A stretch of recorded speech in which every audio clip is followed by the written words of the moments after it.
Radhe Radhe. Tales by वर्षा में आप सबका स्वागत है। आज हम भगवान के चमत्कार की एक अनोखी कहानी सुनेंगे कि कैसे भगवान शिव ने एक साधु को अपना चमत्कार दिखाया। देवनगर में एक साधुओं का परिवार रहा करता था। सदैव अपने में लीन रहते थे। इसी का फल ये हुआ कि उन्हें बोध प्राप्त हो गया। सब कुछ त्याग कर वह साधु तप करने चल पड़े। वन की किसी नदी में खड़े होकर वो तप करने लगे। गहरे जल में उनका केवल चेहरा ही बाहर दिखता था, बाकी शरीर पानी में ही रहता था। 10 माह की कठोर तपस्या के बाद भगवान शिव उनसे प्रसन्न हुए, उन्हें आकर दर्शन दिए और उन साधु को वरदान मांगने को कहा। साधु ने कहा कि भगवान, मैंने शास्त्रों में पढ़ा है यह सारा विश्व आपकी माया ने ही रचा है। वह बड़ी अद्भुत है। मैं आपकी उसी माया का चमत्कार देखना चाहता हूँ। तुम उस माया का चमत्कार देखोगे तभी उसे छोड़ोगे भी। शिवजी ने उसे कहा और यह वरदान देकर अंतर्ध्यान हो गए। संत सुखदेव ने तप करना छोड़ दिया, किंतु उसी नदी के किनारे रहने लगे। कंदमूल खाकर प्रभु के भजन गाते और इसी प्रतीक्षा में थे कि कब भगवान की माया के दर्शन होंगे। एक दिन सुखदेव नदी में स्नान करने गए। मंत्र पढ़कर पानी में डुबकी लगाने लगे। अचानक वह मंत्र भूल गए। उन्हें लगा जैसे वह पानी में नहीं है, कहीं और हैं। फिर उन्हें लगा जैसे वह सब कुछ भूलते हुए जा रहे हैं।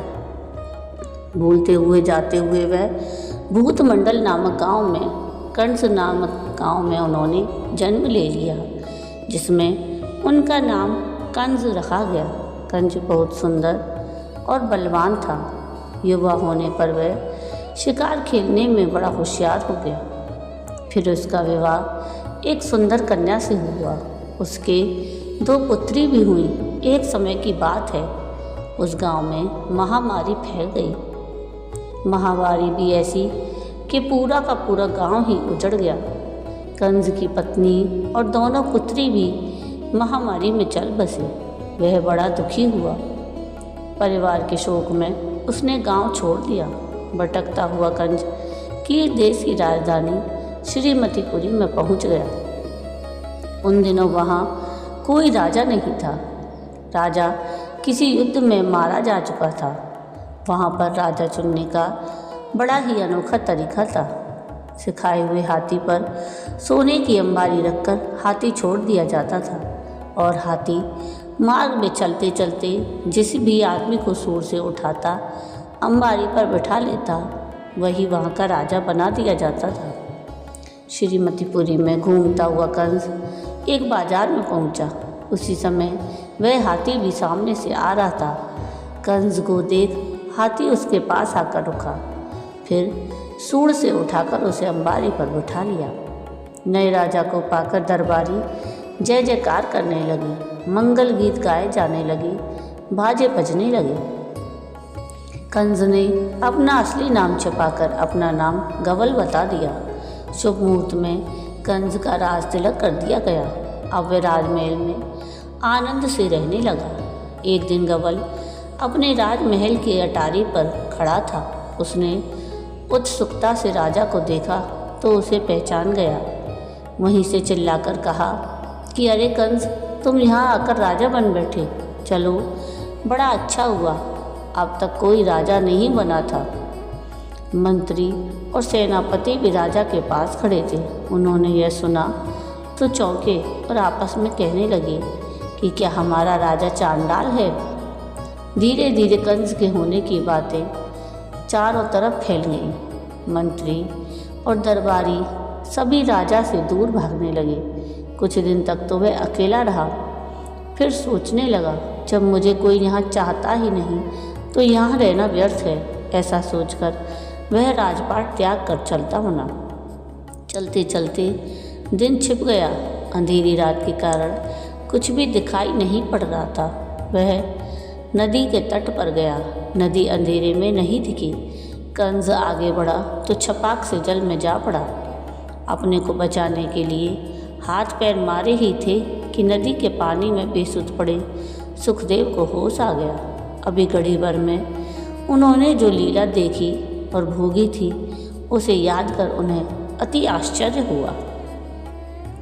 बस सोचने लगे, जब जब करते समय ऐसा तो कभी हुआ नहीं।